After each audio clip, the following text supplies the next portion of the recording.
नमस्कार, एस्ट्रो यांत्रिक चैनल में आपका स्वागत है। कल हमने बात की थी 12 भाव के विवरण के बारे में कि भावों का नाम क्यों दिया गया है। आज हम बात करेंगे राशियों का निर्माण किस प्रकार हुआ है। लेकिन मैं राशियों का निर्माण से पहले मैं आपको बताना चाहता हूँ कि जो ग्रह है वो ग्रह किस प्रकार अरेंजमेंट, ग्रह का सिस्टम का अरेंजमेंट कैसे हुआ है। 1927 में एक हमारे एस्ट्रोनॉमर थे जियोरस लेमाइटर, उन्होंने बिग बैंग थ्योरी दी थी। उन्होंने बोला था कि एक बड़ा विस्फोट हुआ, उसके बाद वो गुरुत्वाकर्षण के कारण वो दूर तक फैलता जा रहा है। अभी आज प्लैनेट एक दूसरे की तरफ से बाहर जा रहे हैं। हाल में कुछ दिन पहले भी उन्होंने उसी टाइप के मॉडल को तैयार करने की कोशिश भी की थी, लेकिन वो विफल रहे। वैसे ही लेकिन इस बात को हमारे एक वैज्ञानिक मतलब ऋषि मुनि थे, ज्योतिषाचार्य थे, भास्कराचार्य नाम, उन्होंने सिद्धांत शिरोमणि में कहा है लंका नगरियाम उदयाच भानो स्तिष्य विवारम प्रथमम बभूव मध्योसितादेर दिनमास वर्ष युगादिका नाम युगप प्रवृत्ति। अर्थात एक जगह है लंका, श्रीलंका वाला लंका नहीं है, रामायण वाला लंका नहीं, लंका नगर एक है। वहां पे ये सारे ग्रह एक लाइन में थे, एक जगह एकत्रित थे। वहां पे अचानक विस्फोट हुआ और उसके बाद जो एक दूसरे से वो दूर भागते गए या उनका जो संपूर्ण वो भ्रमण कर रहे थे, करने लगे। उसके बाद जो सबसे पहले ग्रह दिखाई दिया उसको वह कौन सा वार था? रविवार। कौन से दिन हुआ था? ये शुक्ल पक्ष के प्रथम तिथि को हुआ था या तो उसके बाद ये दिन वर्ष माह इन लोगों की चलता आया है। हम आगे बात यह भी करेंगे, अगले वीडियो में किसी अन्य वीडियो में बात करेंगे कि सोमवार के बाद रविवार क्यों होता है, रविवार के बाद मंगलवार क्यों है, मंगलवार से पहले ही शनिवार क्यों नहीं है। इस तरीके से बात जो हम हैं उसके बारे में एक वीडियो बनाऊंगा, उसके बारे में आपको बताऊंगा। लेकिन आज हम बताते हैं, जैसे कि मैंने बताया कि आपको एक विस्फोट हुआ, उसके बाद ग्रह एक दूसरे से दूर भागते गए या दो वो चल रहे थे। यह तो ग्रहों का निर्माण या बोल सकते हैं कि पहली बार देखे तो यह हुआ। लेकिन अब हम जैसे कि मैंने बताया कि हम राशियों के बारे में आज चर्चा करेंगे। राशियों का नाम मेष वृष मिथुन कैसे पड़ा, इसके बारे में बताते हैं। जब ये विस्फोट हुआ उसके बाद जो तारों का समूह, कुछ तारों का समूह जो आकाश में एक सूर्य है, मैं आपको बना के दिखाता हूं। एक हम मानते हैं जैसे कि विषुवतीय रेखा है और काल्पनिक रेखा, वैसे ही हमारे ऋषि मुनि ने एक बोला कि एक भूचक्र है। भूचक्र दैट मीन्स कि इस तरीके से, ठीक, इस पे सारे ग्रह जो कि या अन्य बोल सकते हैं, इसमें तारे, जो तारे हैं वो काफी सारे तारे हैं और उसी के पास एक क्रांतिवृत्त है जो इसके जस्ट पीछे है, या इसकी यहाँ पे क्रांतिवृत्त और ये भूचक्र। अब हम लोग यहां से देखते हैं तो हमें सूर्य के साथ अन्य ग्रह भी दिखाई देते हैं, लेकिन सूर्य सिर्फ क्रांतिवृत्त में चक्कर लगाते हैं और बाकी ग्रह इस बेल्ट पे यानी भूचक्र पे लगाता है। और ये भूचक्र की जो डायमेंशन है वो 36 डिग्री, अर्थात 18 डिग्री उत्तर 18 डिग्री दक्षिण है, ये 36 डिग्री का है। इसी में कहीं पे एक पृथ्वी है जो कि 23.5 डिग्री टिल्ट है और बाकी ग्रह यहाँ पे हैं। तो ये जो बेल्ट है, अब मैं बेल्ट में बताऊं तो सामने से इस तरीके से बेल्ट दिख रहा है, ये बेल्ट है। इसी में सारे ग्रह जो हैं ये चक्कर लगाते हैं। यहाँ पे कहीं पे पृथ्वी है और यहाँ पे कहीं पे आपका पृथ्वी से ऊपर चंद्रमा हो गया, इसी तरीके से गुरु शनि, यहाँ पे बुध हो गया, यहाँ पे फिर आपका शुक्र हो गया, इस तरीके से, और यहाँ पे हमारा सूर्य है। इस तरीके से ये चक्कर लगाते हैं सूर्य के, तो दिन रात और रात जो भी है वो होता है।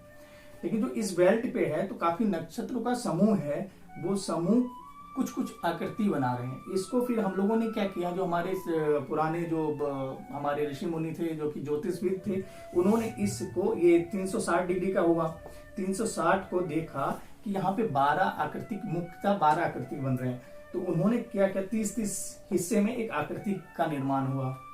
तो उसके बाद उसका नाम देते गए, उस जैसे जैसे आकृति दिखी उसका नाम देते गए। जो पहली आकृति दिखी थी वो मेढ़ का यानी भेड़िया का था, यानी संस्कृत में मेढ़ कहते हैं, तो उसको मेष राशि दिया गया नाम। फिर दूसरी राशि थी, और ये कब से कब तक बना, ये 0 से 30 डिग्री तक बनता है। उसके बाद वृषभ, वृषभ अर्थात बैल। ये जो आकृति बन रही थी ये 30 डिग्री से लेके 60 डिग्री तक था, और इसका आकार एक बैल की तरह बन रहा था। यहाँ पे अब अभी बात करेंगे, सिर्फ अभी समझा रहा हूँ कि किस तरीके से आकृति बनी थी, कौन कौन सी आकृति बनी है जिसके कारण इसका नाम दिया गया। तीसरी जो आकृति जो कि 60 डिग्री से 90 डिग्री तक बन रही थी, वो थे एक नर और एक मादा, दोनों ही आलिंगन हुए प्रतीत होते हैं, आलिंग, इसके कारण उनका नाम मैथुन से मिथुन पड़ा। ये 3 राशि। उसके बाद 90 से लेके 120 तक केकड़ा यानी कर्क, कर्क सा प्रतीत हुआ तो उसको कर्क दे दिया। उसके बाद 5वीं राशि सिंह की यानी शेर, जो कि 120 से लेके 150 तक डिग्री तक जो हमारा बताया था उसमें बनता है। सिंह के बाद एक कन्या है, कन्या का अर्थ कन्या, जो कि तारों का समूह, एक स्त्री दिखाई देती है, वो चल रही होती है, तो वो कन्या है, वो जो कि 150 से 180 डिग्री तक बनता है। उसी तरीके से अब मैं इसको साफ कर लेता हूं।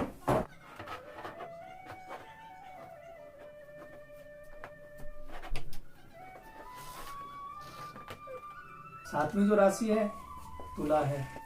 तुला यानी तराजू, तराजू की आकार की एक आकृति दिखाई पड़ी जो कि 180 से 210 डिग्री तक है। उसके बाद वृश्चिक यानी बिच्छू की तरह आकृति, वो 210 से 240 डिग्री तक। नवी जो राशि है वो है धनु। धनु में क्या है, एक धनुधारी, धनुष, घोड़े का जो आकार का एक वहां पे देखते हैं तो घोड़े का आकार का एक जीव दिखाई पड़ता है। उसका जो आधा शरीर है वो मनुष्य का है और उसके हाथ में एक धनुष है, इसलिए उसका नाम धनुष रख दिया गया है वहां पे, जो कि 240 डिग्री से लेके 270 डिग्री तक है। उसके बाद मकर राशि, मगरमच्छ, मगरमच्छ 270 से 300 डिग्री तक। उसके बाद कुंभ, कुंभ में क्या है, एक स्त्री है या पुरुष है, वो अभी प्रतीत नहीं होते, लेकिन उनके जो सर पर मटका है, तो मटका अर्थात वो स्त्री ही है, उसके सर पे मटका है और वो पानी लेके चल रही है, तो वो जिसका जो आकृति बन रही है वो 300 से 330 तक। उसके बाद जो 12वीं राशि जो बन रही है वो मीन है, अर्थात मीन मतलब मछली, जो कि 330 डिग्री से 360 डिग्री तक इसका आकार बनता है। ये तो 12 राशि अपने अपने आकार पे बन रही है। अब 12 राशि के इसी प्रकार इसका कैरेक्टरिस्टिक भी है कि वो कौन सी राशि किस नेचर का है, उसकी प्रवृत्ति कैसी है। तो जैसे मेष वाला है तो मेष की तरह वो आक्रोश रहता है, वो लड़ाई के लिए काफी ज्यादा तेज हो जाता है, बहुत ज्यादा एक्टिव रहते हैं। जब वैसे ही सिंह बहुत ज्यादा गुस्सैल वाले, कर्क मतलब वो पानी की तरह वो चंचल रहते हैं। इसी तरीके से इनकी नेचर है, उनका कलर भी जो कि निर्धारण करते हैं। जबकि फलित करने पे आते हैं हम लोग तो उसके बारे में हम बात करते हैं कि जैसे कि कोई बंदा मेष लगन का है तो मेष लगन में वो लाल गोराई वर्ण का होगा, या कुंभ लगन का है तो वो गोराई होगा। उधर ही वो कन्या लगन में आ जाते हैं तो वो मटमेला टाइप में होंगे या मिश्रित कलर में होते हैं। तो इनका एक कलर है, जो इनकी कुछ नेचर है उसके बारे में मैं नेक्स्ट वीडियो में बताऊंगा आपको। लेकिन जो ये अब इसके बारे में बताता हूँ कि जो राशियों का तो निर्माण हो गया, लेकिन राशियों के निर्माण में एक राशि भूत यानी कि अहोरात्रि, यानी कि अहोरात्रि मतलब दिन और रात मिला के 24 घंटे में 12 राशि होते हैं, 360 डिग्री कंप्लीट करती है। तो लेकिन एक राशि 2 घंटे में हुआ, इसका अर्थ तो ये हुआ। लेकिन एक राशि में जन्म के समय यानी 2 घंटे में तो बहुत जीव पैदा हो सकते हैं, मनुष्य भी होंगे, जीव जानवर भी होंगे, कीड़े मकोड़े भी होंगे, इसमें सबका जन्म होता है।